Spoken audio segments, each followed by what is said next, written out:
Dzień dobry. W dzisiejszym odcinku Łukaszenko polecił przygotować armię do potencjalnego przejęcia korytarza suwalskiego. Ropa w zamian za broń. Rosja dostarcza Korei Północnej paliwo z naruszeniem sankcji ONZ.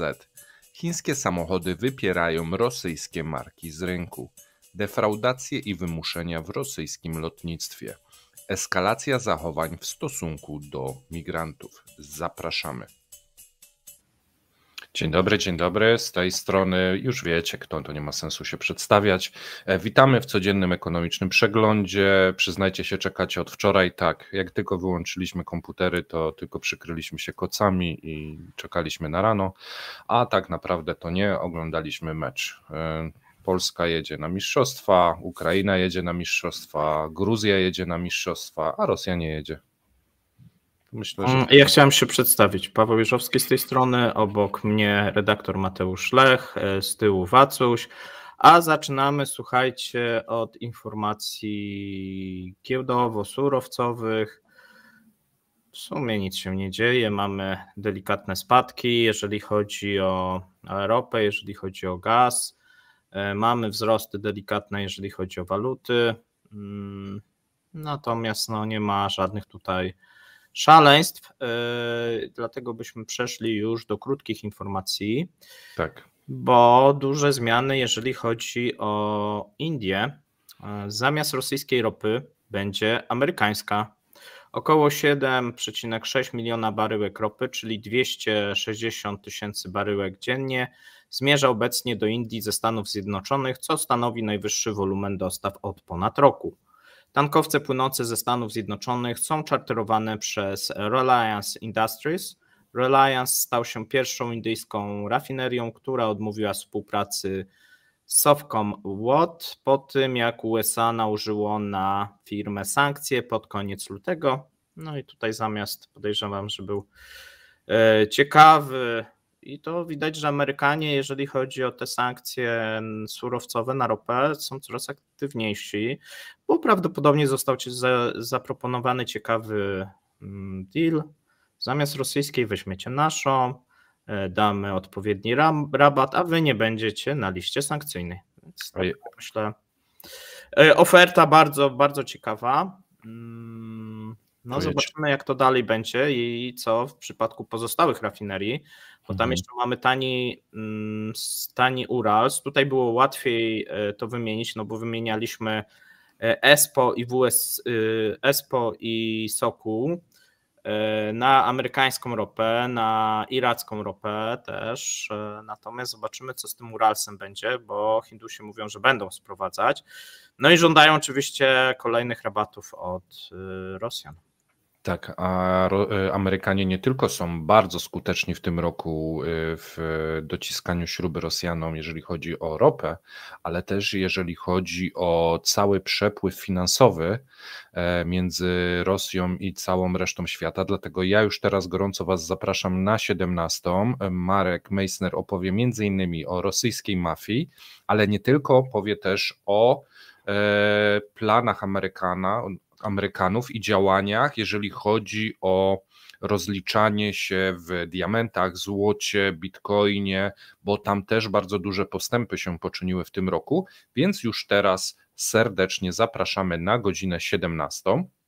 A przechodząc, a właściwie zostając przy Amerykanach, Joe Biden ponownie nazwał Władimira Putina rzeźnikiem. To nie pierwszy raz, kiedy prezydent USA ostro wypowiada się o rosyjskim prezydencie. Nazywa go dyktatorem i zbrodniarzem wojennym. Teraz do pakietu rzeźnik. Myślę, że to jest dobra wizytówka. Władimir Putin, zbrodniarz wojenny, rzeźnik, dyktator. Tak... I już używał tego sformułowania, powtórzył to sformułowanie, co kojarzę. Natomiast bardzo ciekawe informacje z Federacji Rosyjskiej. Okazuje się, że tylko 7% firm w Federacji dba o zdrowie pracowników kompleksowo i prawidłowo.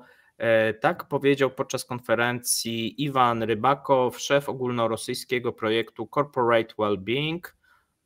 Ciekawe, czemu oni tak po angielsku lubią. Powołując się na dane MedScan.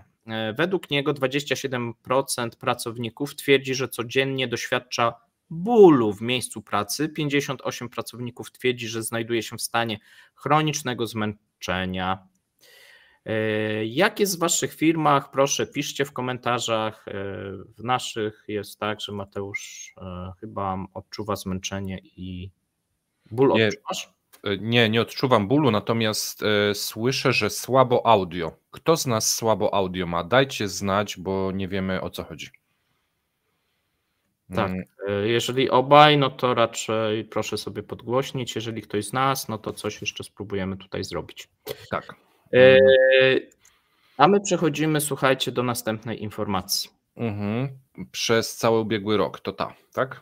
Mhm. Przez cały ubiegły rok i pierwsze miesiące tego roku Prokuratura Generalna Rosji doprowadziła do nacjonalizacji 15 strategicznych przedsiębiorstw kompleksu wojskowo-przemysłowego, których łączna wartość przekracza 333 miliardy rubli. Jeżeli chodzi o nacjonalizację, to jest to temat rozbudowany, bo to nie tylko już teraz mówimy o przemyśle wojskowym, tylko wchodzimy też w inne sfery, ale to chyba będziemy o tym program nagrywać w najbliższym czasie. Mamy tutaj artykuł Bloomberga. Ja zawsze mówię, żebyśmy do takich wypowiedzi ostrożnie podchodzili, ale podajemy. Według Bloomberga słowa Macrona o wysłaniu wojsk na Ukrainę rozłościły amerykańskich urzędników, którzy są niezadowoleni z prowokowania możliwego konfliktu z Moskwą. Tak twierdzi Bloomberg, powołując się oczywiście na swoje tajne źródła. No dobra. Rada Dyrektorów Banku Światowego zatwierdziła przyznanie Ukrainy $1,5 miliarda na wsparcie filarów wzrostu polityki rozwoju. Poinformowała o tym służba prasowa ukraińskiego rządu. $984 miliony będzie pochodzić z Japonii, a 515 milionów z Wielkiej Brytanii. Środki można otrzymać do końca marca. Szczerze mówiąc, Paweł, zaczynam się gubić, kto kiedy przeznacza jakie środki i czy decyzja jest już, że wpłynęła, jest za dużo tego. W sensie są drobne, ale rozrzucone tak, wiesz, miesiąc w to, później jest decyzja, później jest zatwierdzenie, później jest przelew. Bardzo dużo. Inaczej. Chciałbym, żeby było jak blikiem, wiesz, wysłali. No tak jest, mamy dużo Niestety tutaj tak. podmiotów, dużo krajów, każdy musi przejść ten proces też prawny, to są demokracje najczęściej, więc to zabiera też czas. To nie jest tak, że dyktator tutaj decyduje i uzbrojenie jest wysyłane, tudzież jakieś dolary czy złoto, no tutaj to wygląda inaczej, więc mamy różnego rodzaju instytucje, różnego rodzaju właśnie rządy, kraje, mamy różne tutaj też programy, tak, dotyczące Ukrainy. Moim zdaniem to jest akurat są pozytywne informacje dla Ukrainy, bo widać, że ta pomoc płynie i to w miarę szeroko. Mamy też informacje na temat kolejny raz samolotów F-16, które Ukraina powinna otrzymać latem. I tutaj mamy wypowiedź szefa Komitetu Wojskowego NATO Roba Bauera. Powiedział, że Ukraina otrzyma te samoloty latem, ale nie staną się one bronią, która rozwiąże wszystkie problemy Kijowa. Teraz tak. W ramach przerwy konkursik. Tak. Poproszę, słucham ciebie. Tylko bądź litościwy dzisiaj. Kolor? Nie, obojętnie. Ale litościwy, tak? Czyli nie kolor. To jutro będzie kolor, a dzisiaj, słuchajcie, będą oczy. Więc myślę, że tutaj będzie łatwo do oczy coś znaleźć. Pamiętajcie, kubeczki, zgodnie z regulaminem, konkurs. Wy wiecie, codziennie wpada chyba 50 osób z odpowiedziami, więc nie muszę już chyba tego powtarzać. Gdyby ktoś po raz pierwszy, to rozdajemy kubeczki dla naszych patronów i wspierających. Regulamin można sobie przeczytać i codziennie jest rozdawany, więc możecie na jutro być gotowi, jeżeli jeszcze nie wiecie, o co chodzi. I oddaję Ci głos. Tak, mamy, słuchajcie, kolejną kontrowersyjną wypowiedź naszego wschodniego sąsiada. Nie mówimy tu o Rosji, tylko o Białorusi. Prezydent Białorusi Aleksander Łukaszenko odwiedził miejsce stacjonowania białoruskiej armii w pobliżu granicy z Litwą i omówił z wojskowymi możliwe działania wojenne w korytarzu suwalskim. Nagranie wideo z rozmowy zostało opublikowane przez białoruską telewizję.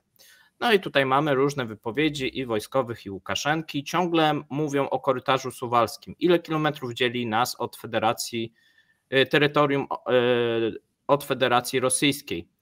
Mówimy tutaj o obwodzie króleweckim. Łukaszenka pyta się w nagraniu. Odpowiedź ministra obrony Wiktora Hrenina, że mówi, że w linii prostej są 42 kilometry. Nie powinno to stanowić problemu, podsumowuje Łukaszenko.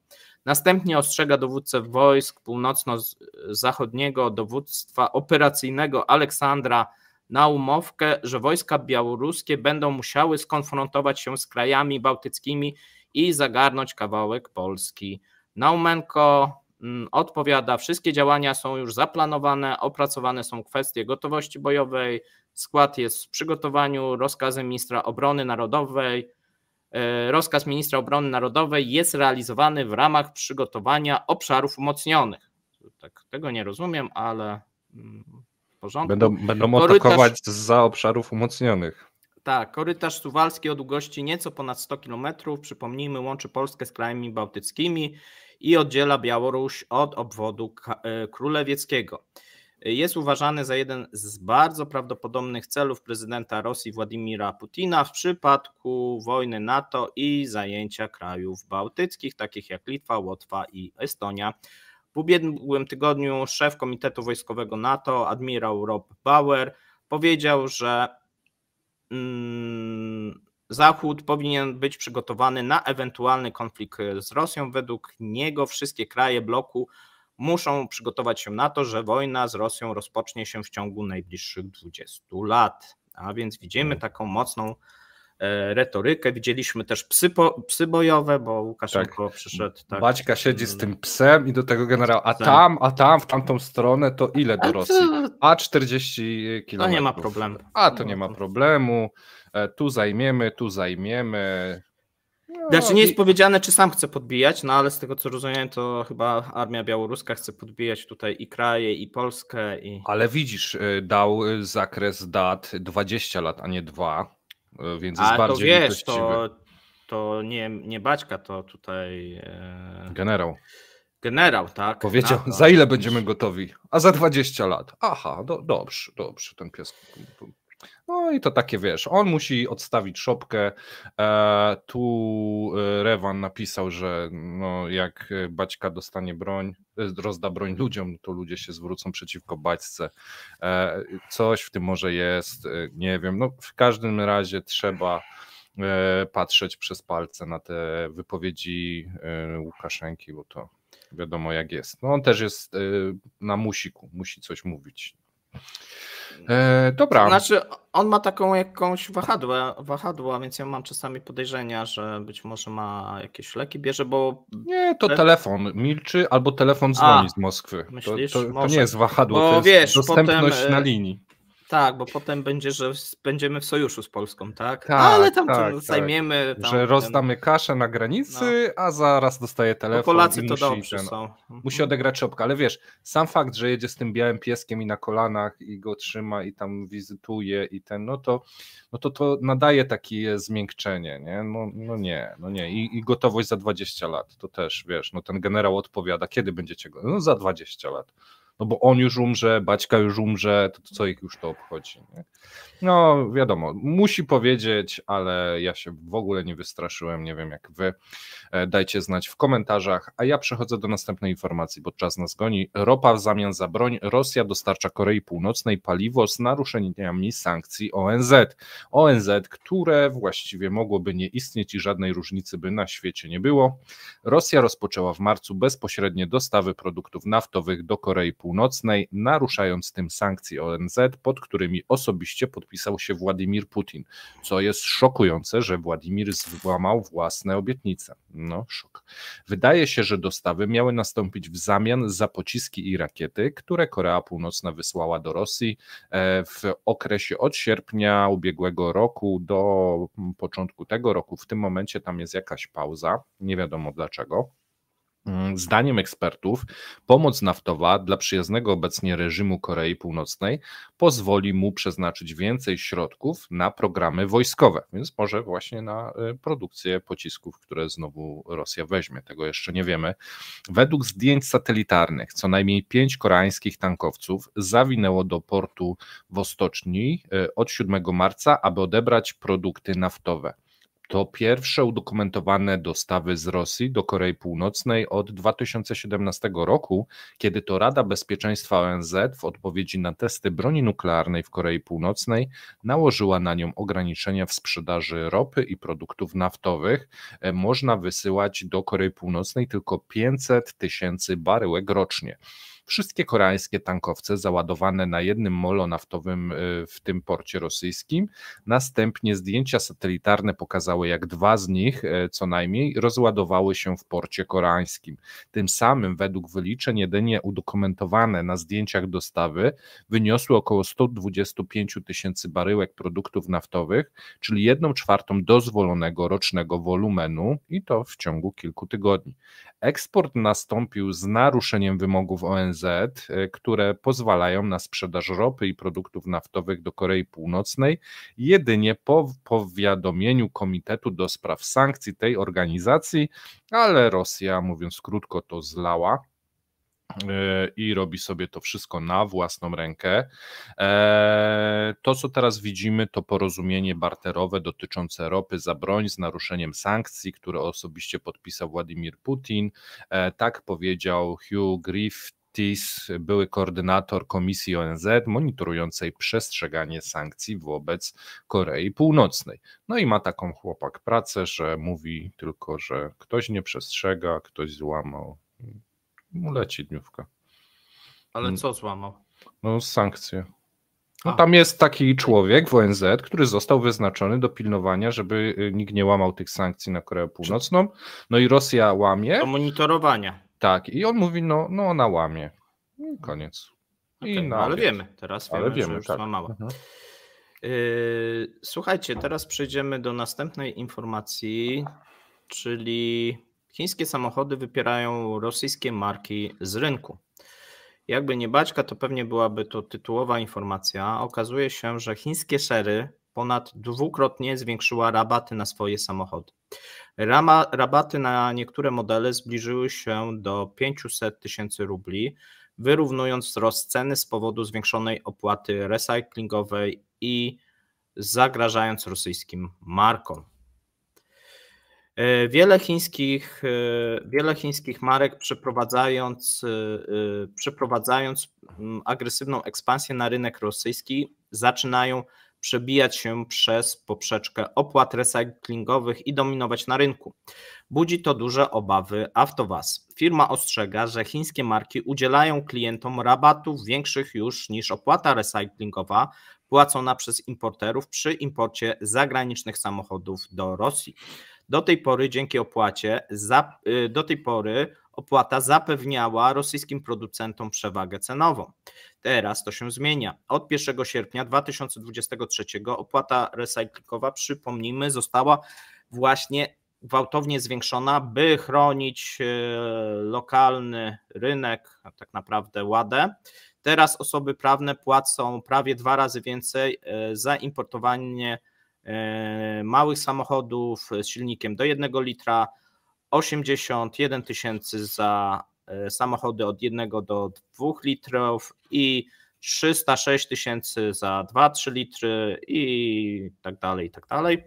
W rezultacie średni koszt nowego samochodu do lutego wzrósł o 1/4 w porównaniu z lipcem. Tak obliczył mniej więcej bank centralny.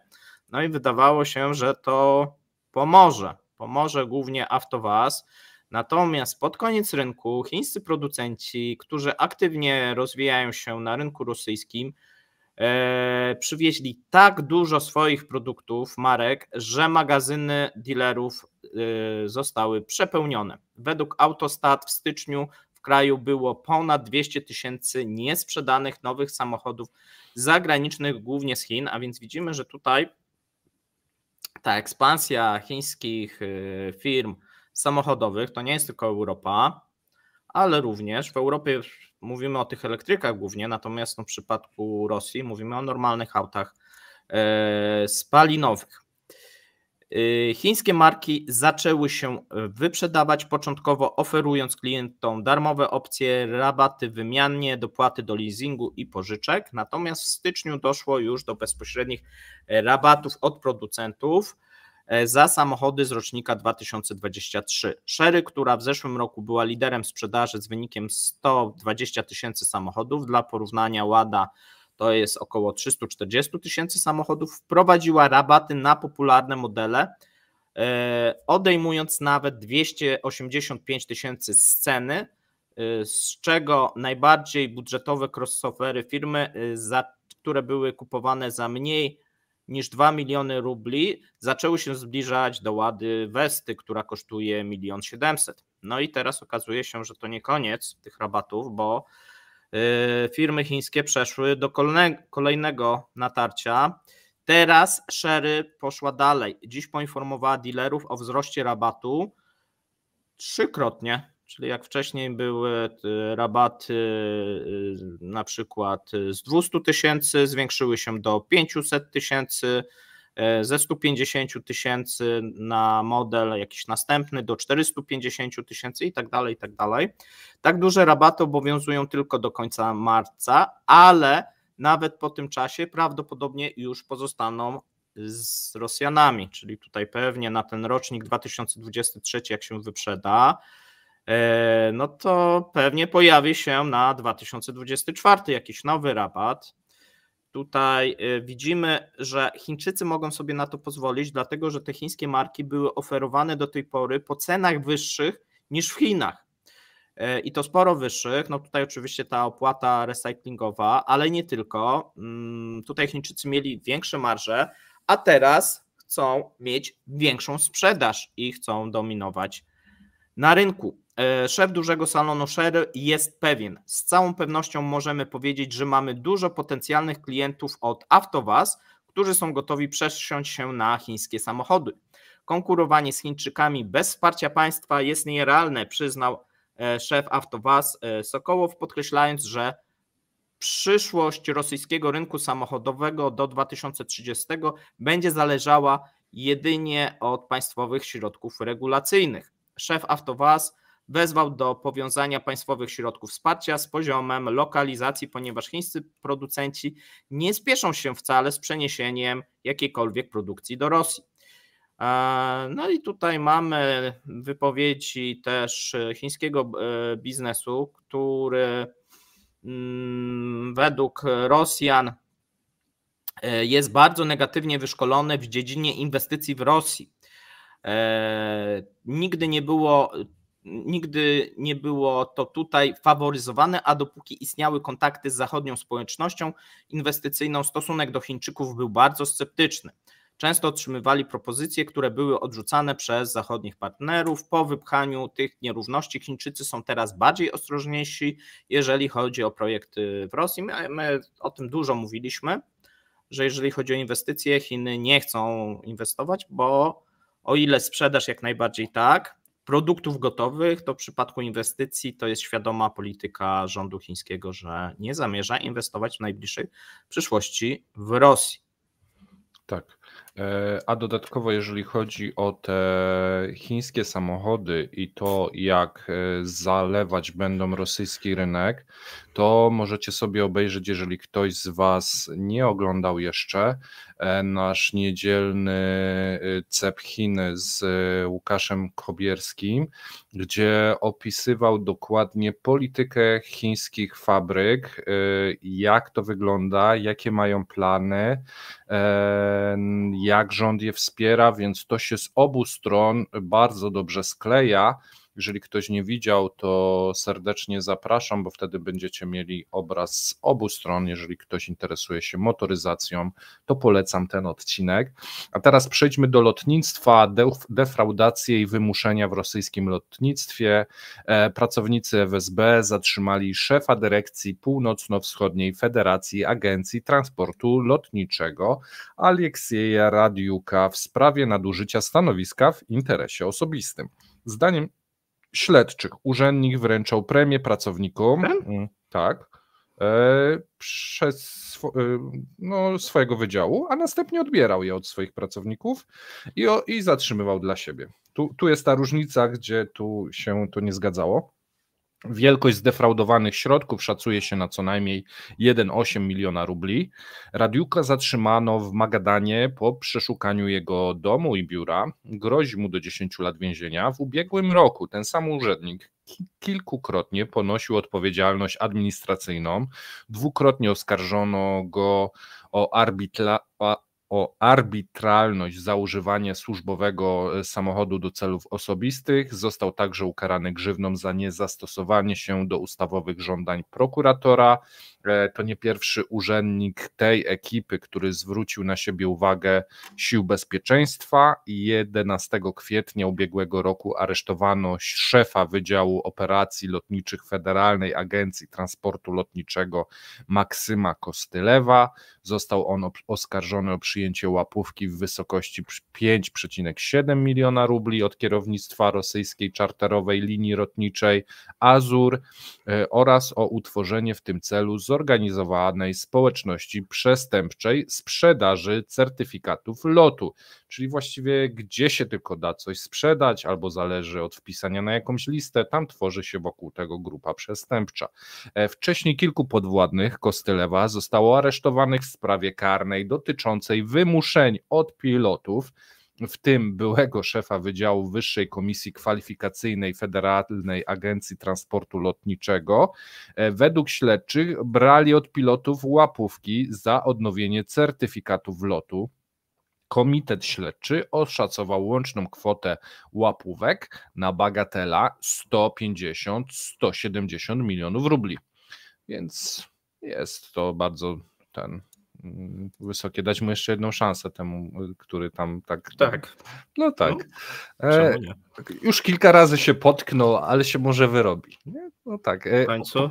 Powiem ci ten obraz cały tego zarządzania w lotnictwie i jak to grupa przestępcza, łapówki, wymuszenia na pilotach, na jakiegoś szefa komisji, a tam jest wolna Amerykanka, nie? Z tym, jak jest tylko jakaś lista, to dookoła niej tak obrastają takie glony, które zasysają kasę.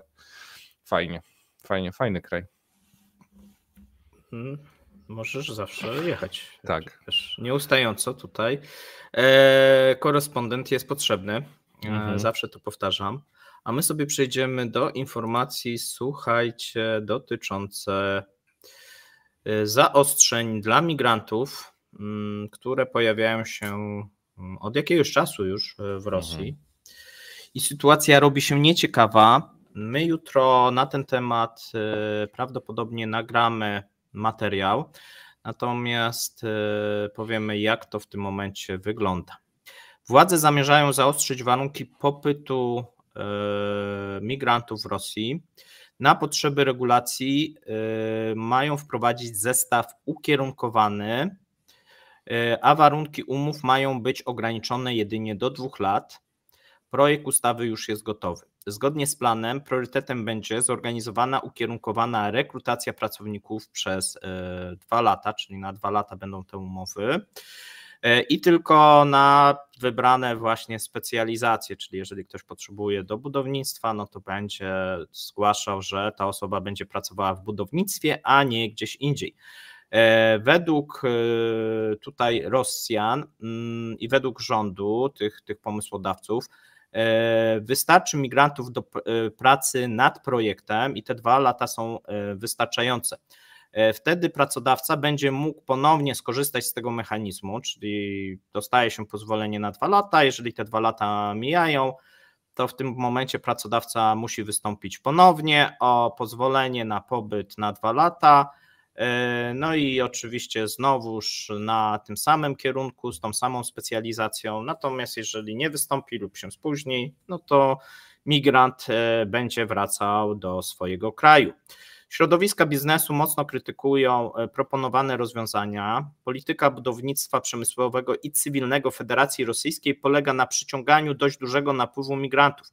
Komplikowanie tej polityki w związku z atakami terrorystycznymi jest logicznym krokiem, ale powinno być takie, aby nie utrudniało przepływu, ale go zwiększało. Tak twierdzą środowiska biznesowe zaangażowane od strony pracodawców w ten proces. W praktyce według nich 2 lata mogą nie wystarczyć na ukończenie projektu, bo zazwyczaj duże projekty wymagają wiele tysięcy osób, trwa to od 2 do 4 lat, podczas gdy 2 lata to małe i średnie projekty. Dlatego nie jest jasne, skąd pochodzi ta liczba.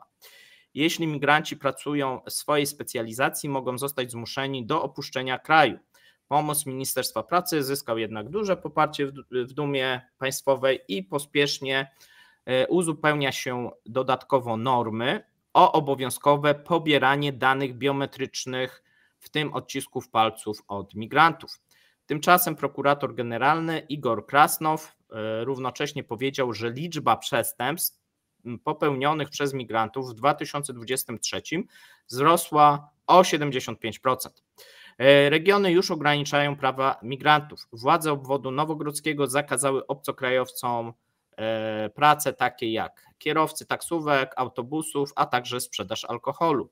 Stosowny dekret podpisał gubernator Andrzej Niktin. Zgodnie z dokumentem obcokrajowcy nie mogą zajmować się sprzedażą detaliczną napojów alkoholowych, wyrobów tytoniowych i nie mogą pracować jako kierowcy autobusów i taksówek. Pracodawcy muszą zwolnić tę kategorię osób do 26 czerwca. Wcześniej zakaz pracy migrantów w niektórych branżach wprowadzono w obwodach czelabińskim, magadańskim, królewieckim, tulskim, nowosybirskim, tiumeńskim i kałuskim, a także w Chanty-Mansyńskim okręgu autonomicznym. W październiku ubiegłego roku, przypomnijmy, partia Sprawiedliwa Rosja wniosła do Dumy Państwowej projekt ustawy, która zakazuje obcokrajowcom pracy w 4 obszarach takich jak edukacja, medycyna, farmacja i kierowcy taksówek. W projekcie wyjaśniają deputowani, że napływ migrantów zarobkowych z zagranicy do Rosji stale rośnie, a ich zarobki zaczynają być równe pensjom Rosjan. Z tego powodu, zdaniem deputowanych, atrakcyjność migrantów przestała być korzystna dla rosyjskiej gospodarki.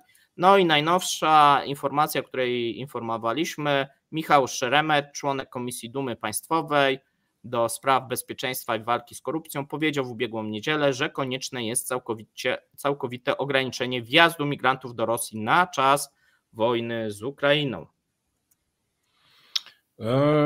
Chcesz mi powiedzieć, że nie będą mogli pracować w służbie zdrowia i jako kierowcy i na budowie dużych inwestycji, bo one trwają więcej niż 2 lata, ale może nie będzie inwestycji, które będą trwały dłużej niż 2 lata.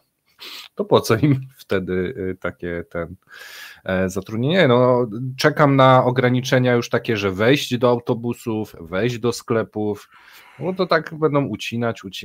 Zaostrza się ta retoryka tak. Coraz mocniej.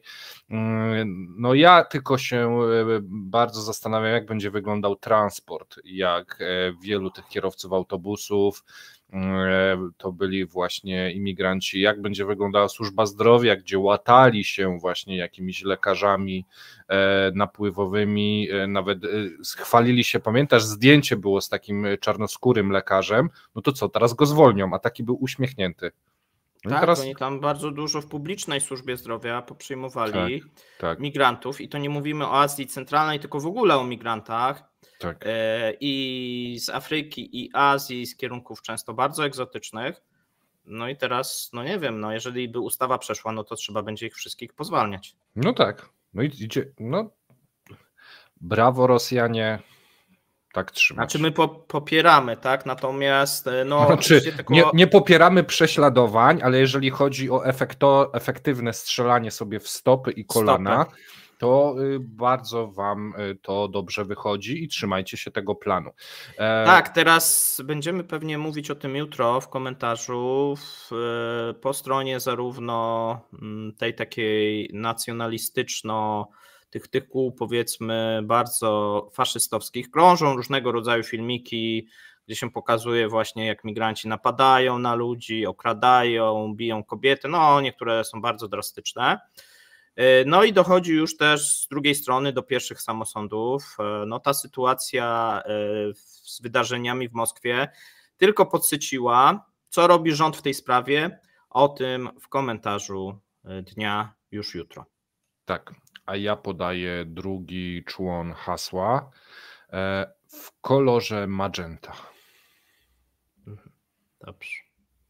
Dziękujemy Wam serdecznie. Dziękujemy. Zapraszamy na popołudnie. Będę rozmawiał z Markiem Meissnerem. Trzymajcie się, cześć. Trzymajcie się. Hej.